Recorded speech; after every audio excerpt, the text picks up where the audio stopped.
I feel like it's very close to my face. But anyway, let's get personal, okay?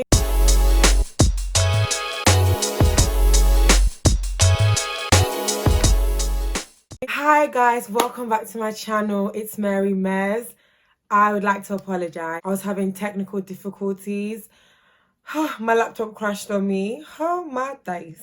We won't go into too much detail. I just want to thank God and praise God that I've got it back now. Everything is sorted and that I'm able to carry on with this. But I hope you guys haven't missed me too much or whatever. Anyway, I'd like to ask you guys to please, before we start, to like, comment and subscribe, share this video. So today we go with chapter 3 of the story of redemption, consequences of rebellion, okay? Like I emphasized last week, that there was a special tree in the middle of the garden, the tree of knowledge of good and evil. God had told them, Adam and Eve, do not touch the tree, do not eat from the tree. Basically, don't go near the tree, because if you eat from that tree, you will surely die. Obviously, they had freedom to do whatever they wanted. So it wasn't like God was forcing them to like not eat from the tree or not even walk past the tree. It was just their decision to make, whether, you know, one day if they thought, you know, oh, let me touch the fruit, let me taste it. God told them, if you do so, you will surely die. God obviously knew what was coming. God knew everything that was going on. So he was just like giving them a warning. You know what? I know you might want to eat from the tree, but don't do it. Simple as, like, don't do it. It was also like a test of their loyalty to God, you know, even though they had freedom, like, were they still going to be loyal to God and everything that he did? So they were very favorable in the sight of God and they had a lovely relationship with him. Obviously, God allowed Satan to tempt them because, again, they had free will. So, you know, Satan couldn't come to God and be like, oh, you're forcing them to worship you, blah, blah, blah, blah, blah. He was like, you know what? I'll allow you to do it, but don't harm them. I don't want you to hurt them. Anyway, back to Satan. So Satan was obviously sitting in his room and thinking, sitting wherever he was and thinking, oh my days, like, is this life? Am I dreaming? Somebody pinch me. What is going on? I was thrown out of heaven and I'm here. Just miserable, just sad. Like, their countenances, like their faces were so gloomy. They weren't looking as good as they were looking before. So obviously they were like literally so miserable, and it showed in their appearances and it showed in their actions as well. Now Satan had faced his consequences because of his actions. There was a time where he was raising notes in heaven, you know, raising the note for everyone to like join in and sing. But now all he could hear was people screaming down his ear, because they were like literally like, what are we about to do now? Like, you dragged us all the way down here and you don't even have a plan. What? You said you had so many things in store for us. What are you doing? Like, he was just contemplating his room thinking, what has life come to? Am I ever going to be able to go back to heaven? I'm not going to be able to sing with my friends. I'm not going to be able to live my best life with my friends like I used to. Satan spent a lot of time by himself and thought, nah, something must be done. Like, I can't be the only one suffering from this. So obviously, there was one day where it says in the book that there was an angel, you know, walking past or just passing by. I was reading this and I was thinking, this angel must have been a little bit nosy trying to see what's going on, because how are you just passing by in that direction? But anyway, an angel was passing by and Satan was like, you know what? I really want an interview or like a meeting with Jesus Christ to sort this out, because I don't really like what's happening right now. And obviously this was granted to him. So he went to go and see Jesus and he was like, Jesus, I want to come back. I want my position back. Like, I'm just miserable. Like, I don't like what's happened. I want to come back and do what I was doing. Jesus was sad, you know, he cried and he was like, he cried obviously because, you know, Satan once was in heaven and he had everything and he, you know, chose to surrender that and do his own thing. But Jesus was like, you know what, Satan, I'm so sorry, but I don't think we can receive you back into heaven because of the damage you caused. And if you come back, you will cause more damage and we can't risk that. Everything is fine now. We already had a situation back then, but we can't go back to that place again. I'm really sorry about that. Because Jesus knew that there was still some seeds of rebellion in him. Just because you've been thrown out, all of a sudden now you're supposed to be all in love with God, or, you know, no. He knew what he had done. He knew he abused his responsibilities and now he was thrown out and now he just wanted it back. And Jesus was like, I know what's going on here. I know you're not really and truly sorry. You just want to come back and do the most again. And we can't have that. We can't be putting ourselves in danger. He just missed the responsibilities and privileges he had before he was thrown out. And Satan realized, like, oh, wow, okay. So I won't be able to come back now. So I literally spent like 10 minutes talking Was I recording? I don't know why my camera keeps turning off, but so it came to a point where Satan was like, you know what, I'm not going to be able to go back. So you know what I'm going to do? I'm going to destroy the happiness of this couple. And it's going to make heaven really sad. Adam and Eve are going to be destroyed. I want to destroy them.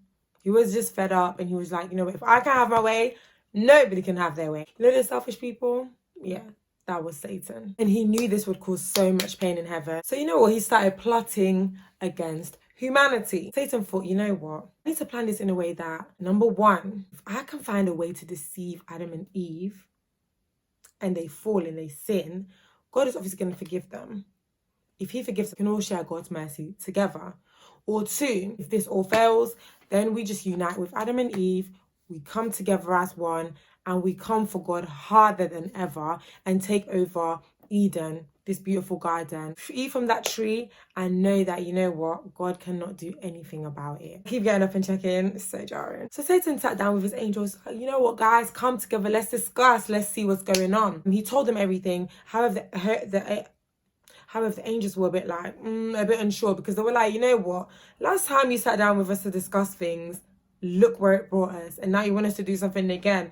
Who knows what's going to happen next? And Satan was like, guys, hold up. This thing that I'm discussing, yeah, I can't trust any of you guys to do it. I'm the smart one. I've got the most wisdom. And I know that if I do it, it's going to be successful. This is something I must do because y'all don't have the wisdom that I have. Even after all that, he was still selfish. He was still like trying to do his things his own way. Like, come on. I thought he would have learned by now. He was literally like, this is our last and only hope. If this fails, then whatever had happened in the beginning was just hopeless. Like, there was no point in me even starting this. So we need to get onto it. So after that, Satan went away and he was like, you know what, I need to plan this properly. He was a bit like, oh, what if it doesn't go well? Like, he was a bit unsure, you know, he wasn't 100%. So that was a little bit shaky on his side. He was like, you know, this has to go right. This has to go right. It's literally my last chance. And when he went back to the angels, they were like, you know what, we'll share the consequences together. You know, we're behind you. We've got this. And he was like, you know what, I need to be smart. I can't just come straight up to Adam and Eve like myself. They're gonna know something's up. They're gonna know this isn't real. I need to come cunningly, like I need to be deceitful so they're not expecting anything and that they will just fall like that. Like he was like, if I come and speak negatively about God and say God this, they're gonna know, what is this person saying? I need to do it in a way that they'll just believe me, you know? Obviously, God knew what was going on. So God sent holy angels to go and warn Adam and Eve, you know? And they basically told them the whole history of what had happened, you know, with Lucifer now becoming Satan when he was thrown out of heaven because of rebellion in heaven and how there was war. You know, be careful because this guy is dangerous. He's not just gonna come like himself. He wants to ruin your life. If you obey God, he will not be able to touch you. He won't be able to harm you. They reminded them of the tree and obviously their obedience to God, what God had asked them to do and not to do. But they were like, you know what, you've got free will, so it's not by force. And when the time comes, you have to make your choice to decide whether you obey God or disobey God. The enemy cannot harm you if you obey God. If you disobey God, there's consequences. And if you eat from the tree, you will die. Remember that. And the holy angel was just like, you know what, stay alert. The enemy is out to get you. You guys shouldn't separate. Be together. You guys are one. Be together. That's how you can be strong. And it's so true. When you're together with someone or like a group, you know, of Christians, it's harder to fall because you got support. You got that person to remind you, hello, don't go down that direction. But when you're alone, you don't really have that support or encouragement. Looks like technical issues remains. But anyway, guys. Anyway, I don't really feel like, guys, no worry. I'm not gonna do that, guys.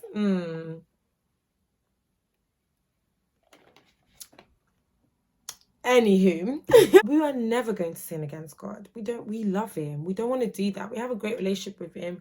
And to just ruin it with one fruit, no way. we are going to stay alert. And they would often spend time together with the angels and just sing songs and everything. Obviously, Satan would be watching them. He was like, nah, I'm done. I'm going to destroy them. I'm coming for them harder than ever. Like, I can't stand to watch this. If I'm going to be miserable, they need to be miserable, okay? But that brings us to the end of chapter 3 of the story of redemption. Thank you guys again so much for watching. Thank you for sharing the previous video. But thank you guys so much. I hear that lockdown is lifting up slowly. So hopefully we'll be able to enjoy ourselves, do our usual activities, eat.